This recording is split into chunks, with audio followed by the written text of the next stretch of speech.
আপনার গোলাপ সমাজে ভাঙ্গা কথা ছিল, আপনারা কি কি পদক্ষেপ নিয়েছেন এই মাজারের এখানে এসে? I am sorry to say আমি কোনো পদক্ষেপ নিয়ে আসিনি। আপনি কেন আসলেন এটা আমাকে? আমি আসছি, শোনেন, আপনি কোনোদিন সহ্য করবেন যে আপনার সামনে যেখানে মসজিদ, যেখানে আল্লাহ সেজদা দেওয়া হয়, আল্লাহকে ডাকা হয়, সেটা ভাঙা হোক? না। হ্যাঁ, আপনি কোনোদিন সহ্য করবেন অন্যান্য ধর্মের মন্দির ভাঙতেছে, ভাঙা হোক? না। আর মাজার কি আসলে বলেন তো? মাজার কি? মাজার কি আপনি বলেন? বাংলাদেশের মানুষের মাজার সম্বন্ধে ধারণাটা কি? মাজারে আল্লাহর খুব কাছের নৈকট্যপ্রাপ্ত একজন ঐশ্বরিক, তার খুব নিকটের ঐশ্বরিক ক্ষমতাপ্রাপ্ত একজন মানুষ সম্মানিত, তার কাছে দুনিয়ার আপনার আমি কেউই না, সে পারলে উল্টা দিতে পারে সবকিছু।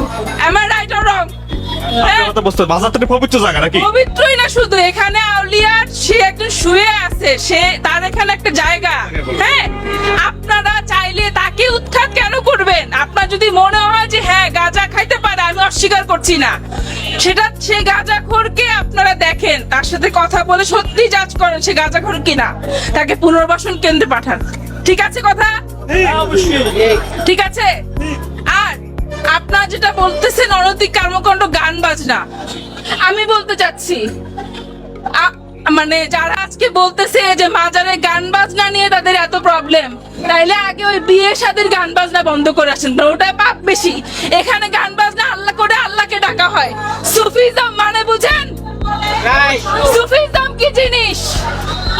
সুফিরা সবসময় যেমন নামাজ পড়তো, তেমনি তার যখন কান্না করে আল্লাহকে গান গেয়ে ইভেন সুর দিয়ে তাকে ডাকার ইচ্ছা করতো, তখন সে ডাকতো। একটা কথা বলি, মুসা আলাইহিস সালাম একদিন যাচ্ছিলেন, তখন একটা কাক দেখতেছে, ইয়া গুরু বলতেছেন। হ্যাঁ, তখন বললো তুমি ইয়া গুরু কেন বলো? তুমি তো ইয়া আল্লাহু বলবা, তোমার স্রষ্টার নাম ইয়া আল্লাহু। হ্যাঁ, সেটা শিখাইয়া দিয়ে সে আল্লাহর সাথে কথা বলতে আসছে। সবাই জানে মুসা আলাইহিস সালামের ডেইলি কয়বার আল্লাহর সাথে কথা হইতো। তখন আমার আল্লাহ বলছে কি জানেন? ও মুসা, তুমি আমার কাককে কি শিখাইছো? ও তো ইয়াকুরুতে, ও যে ইয়াকুরু সুরে ডাকতেছিল, আমি তো তাতেই খুশি। ও কি আল্লাহ ডাকার দরকার নাই, ও এখন ইয়াকুরু বলছে, ইয়া আল্লাহু বলছে, ও কি ইয়াকুরু শিখাই দিয়ে আসো।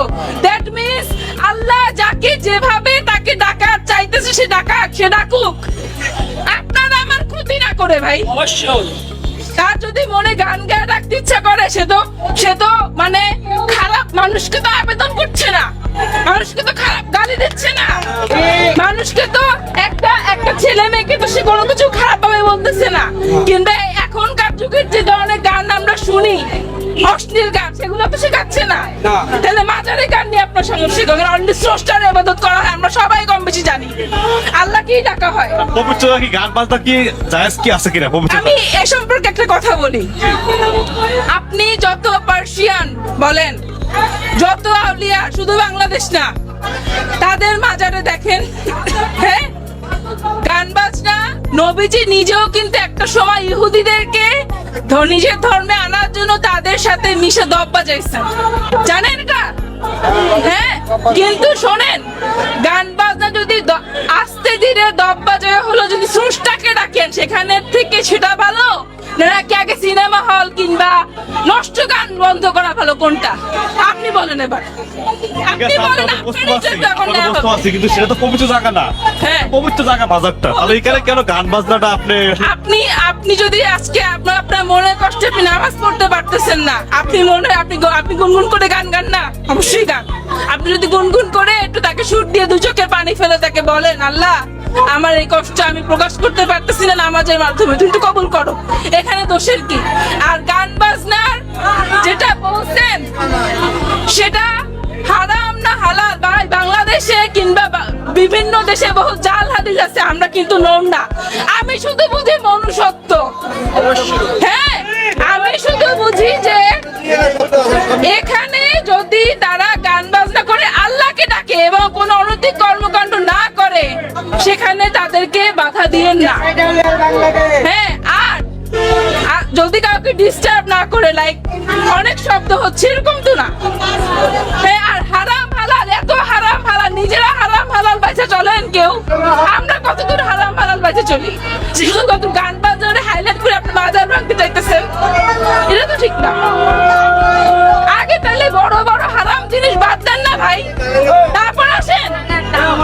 হ্যাঁ, গান বাজারে হাইলাইট করে তো বাজার ভাঙতে পারেন না। আপনি সরেন একটু প্লিজ, আপনি একটু সরেন মামা, একটু কথা বলতে দেন। বুঝছেন, একটু কথা বলতে দেন, মাঝখানে কথা বললে সমস্যা। কথা বলতেছি না আপনারা যদি মানে মাজার, আমি কি বলবো, আমার খুব মানে কষ্ট লাগছে যে আমি এখন এমন দেশে আছি যেখানে আমি ভাই বোন, আমার ন্যাশনালিটি বাংলাদেশি, এবং ভাই বোন আমার জেনেটিক্যালি আমার রিলিজিয়ন ইসলাম। আমাদের বর্তমান মাননীয় প্রধানমন্ত্রী একজন ইসলাম রিলিজিয়াস মানে ব্যাকগ্রাউন্ডের মানুষ, আমাদের প্রাক্তন মাননীয় প্রধানমন্ত্রী ছিলেন। তাই সো আমরা কিভাবে একজন মুসলিম হয়ে মানুষের আবেগের জায়গাটা দেখি না? হ্যাঁ, আগে যদি গান বাজনা বন্ধ করেন, তার আগে বড় বড় অন্যান্য হারাম কাজ বন্ধ করে আসেন।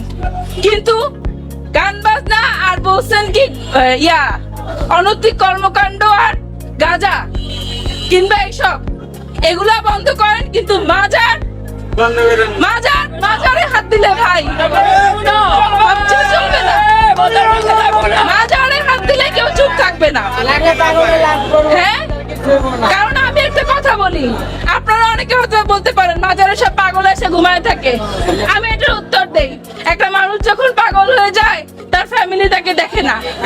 হ্যাঁ, আপনি দেখেন সে মসজিদের সামনে ঘোরাফেরা করলে তাকে ঢুকতে দিবে না, মন্দিরের সামনে ঢুকতে দিবে না।